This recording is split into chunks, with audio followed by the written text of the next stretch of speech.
Welcome to Les Schwab Tire Center's Outdoor GPS, presented by Fisherman's Marine and Outdoor.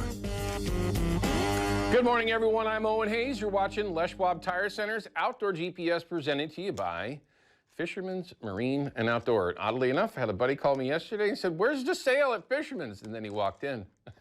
It's all on sale. So make sure you go check them out. Let them know you saw it here on Outdoor GPS. As always this morning, we're going to try to bring you the best info that we can so you can make the best decisions, right, going forward this upcoming week. Everything changes this upcoming week, literally. September 1 is Friday. There's a lot of things that a lot of us are looking forward to, starting on the 2nd in particular, okay?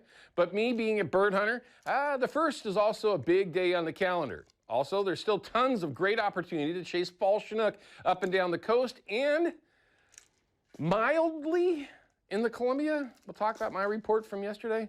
Yes, tons of great options that are out there. And of course, yes, we do talk about those things a lot, but there's a lot of other options that are available to you. And we'll make sure to give you that info on weather and different locations as you can go to do other things. But there is certainly no shortage of things on our doorstep starting in just a handful of days. And I could not be more excited. But again, we'll talk more about that. I don't want to get sidetracked.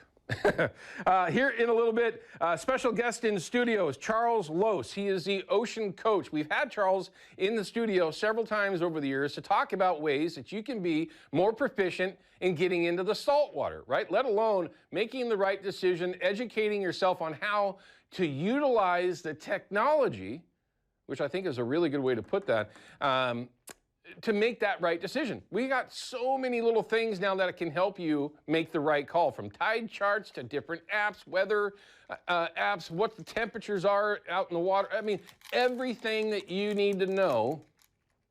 Well, and hopefully weather forecasts that are accurate. That was just a dig for Katie. Anyway, all those things are very, very important when you're going to head out to the saltwater. Now, we've talked about it here for you. I get criticized all the time. Well, you don't even go out. No, I don't. I'm the first person to tell you, nope, that's just not what I'm into. I'm not interested. Now, there's a lot of times that I will go, but I go with people that make the decisions like Charles will teach you how to make, which is the right one. And sometimes, Charles, correct me if I'm wrong, sometimes it's just making the decision not to do anything, right? Just stopping. I mean, there are times when it's just better off just put the boat back on the trailer, for that matter, or back in the slip and call it good. Right? So you have that chance to learn those things from Charles in his classes. We're going to talk about the master class that's coming up and how you can participate in that, and how you might even be able to win an opportunity to get in on that class. That, by the way, only happens twice a year, yep. Right? So certainly something to look into if you are salty, right? Let's go that way. Along with that, we're going to check in for the first time in a while, probably way too long, the husband and wife combo from Oar Angling, Miles and Kyle. I say it that way on purpose. Dodson, owner-operator of Oar Angling out of Pacific City. And if you have not done any dory fishing, it is something that you're just simply not going to take your sled. You're not going to jump in your sled right now to go over to the Pacific City to go drop your boat in and go fish out of Pacific. You're just not going to do it. For a lot of different reasons. You can try. And God, I'd love to get that video. Has anybody tried that? Just dropping a sled in? I'm sure they do. Bad move. You got to have the right boat. You got to have the right knowledge. You have to understand everything about Pacific City. And it is certainly a niche fishery. And these two have it down. I've had a chance to fish with them a couple of times. And I still say, yes, the fishing there is fantastic, obviously. It is truly a grocery run. But it's getting the boat in and getting the boat out. That it's half the fun. I mean, really, it's just a ton of fun. And if you ever have an opportunity to do that out of Pacific City, you have to take that opportunity. And these two can make it happen for you. We're going to find out real-time live how it is today. We got great video, great audio. Cross your fingers all that holds out. And we'll have a chance to check with them from the Pacific City area. Also, for those that are chasing pike minnow, stick with us. We're going to have those numbers for you later on in the show. I've been out of Chinook Landing a couple of times this week, and there's been a few people going after them. So we'll see how that is holding out. Hopefully as many smolts that are possible to get out. It's just a really weird year. Hopefully they're just getting out to the saltwater and some of these pike minnow being taken from the system will help that, and we'll educate you in that in just a little while. Now, before we get to some of the photos, oh yes, and of course our upcoming segment will have my report from yesterday, and of course weather with Katie, and your reminder for your weekly Procure giveaway. But we got a couple of phone calls. I want to see if we can get them in. First things first, though. Richard, yes, but let's talk to Mark. Mark is from the Dalles. He's got a live report from the mouth of the Deschutes. Now, we actually had a live report from there yesterday. Was that you as well, Mark? Yes, it was. It was me. Good morning, Owen. Hey, thanks again for calling back. We appreciate any of the info that we can get. That's why outdoor GPS is so good. What's going on this morning, though? Has anything changed since yesterday? I do not think so. It looks like it's about the same. It's pretty much a struggle and a grind here. Okay. So we're pulling 360s and spinners, and my buddy's got a hoochie on. Did you guys finish up yesterday with any fish, Mark? We grounded out till 3 o'clock. We did get one fish, and it was a really nice one, but unfortunately it was a tule, so we cut it loose. Okay. Yeah. Yep. I've been hearing the same thing. We even got a couple of more reports through our Facebook page yesterday from that area. Seemed like it was tough for everyone. How are the conditions today, though? About the same as yesterday. So it's sunny, no wind, just a little teeny ripple on the water. Water temperature is a little warm today, though. So we're at our fish finder saying 71.8. Well, hopefully the W doesn't get too bad. I say it that way for a reason, everyone. We are very, very superstitious, especially on the Columbia and the Gorge, about the W. Hopefully that doesn't turn out to be horrible. What's your week looking like, Mark? Are you going to be out there all week? I mean, is it? This is the time of year to be there. There's no doubt. Obviously, the counts going over Bonneville are very concerning as of now. Hopefully things can change. But what's your plan going forward this week? Are you going to stick it out? What are your thoughts there for folks that might be planning on doing the same thing?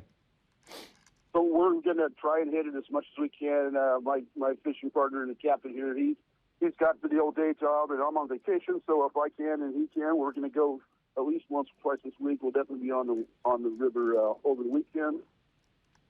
I'm going to be staying at the Deschutes Park part of this week. Nice. So hopefully we'll get out a couple times. Well, very good. Well, Mark, good luck to you. Thank you very much for sharing some info this weekend, both days. I really do appreciate that, and hopefully this week will pan out for you. If you have a chance, feel free to call us this upcoming weekend and let us know what you had to happen for you, okay? Good. Thank you very much, Owen. Have a great day. You bet, sir. You take care. Let's just keep this going, okay, Ryan? We got a little bit of time before we start showing you the photos that everybody's been sending in the last couple of weeks. We got several of them, so just be patient. We've got Richard from Kenmore. He's got a live report from... am I reading this correctly? Kath Lammet? Yes. Yeah, came down in your back pocket. I'm in your back pocket, Owen.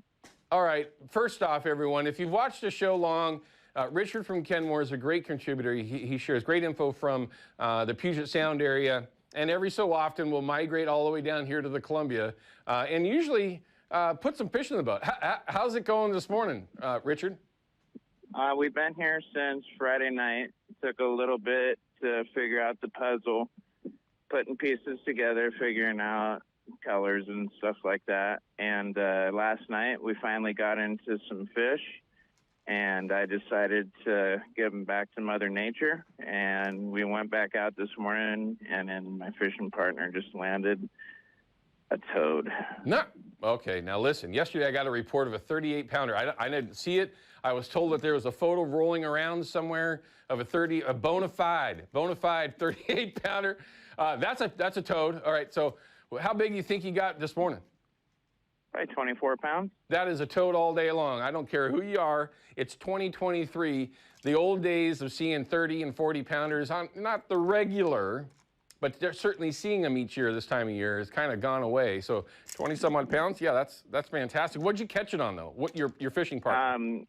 Using Pro Troll, just regular Pro Troll, 14 ounces of lead, 20-inch bumper, and then a Bronco blade, 5 of the red beads of the, I think, size 5 red beads, 5 millimeter, and to I don't, for some reason, I just don't like the treble hook, so I just rigged up some 4/0 gommies real close together and rolling with about a 20-inch leader. Yeah, okay, so yeah, we call that a soft spinner or poor man spinner, whatever you want to call it. You know, no wire or whatever else can be very, very effective.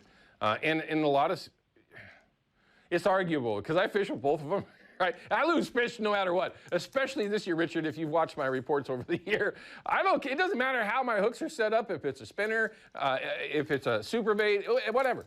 Okay, treble hooks, sidewash, it makes no difference. They shake them like crazy. It just drives me nuts. But I will, if somebody were to say which one's going to land more fish, it would be a soft spinner with 2 3/0 or 4/0 behind it, whatever it happens to be. So you're doing well. You don't think that big lead bouncing around at the surface doesn't affect? That's how I lost that fish, is that 14-ounce lead out of the water with the fish still in the water trying to guide it to the net. All right, well, let me give you a couple things here.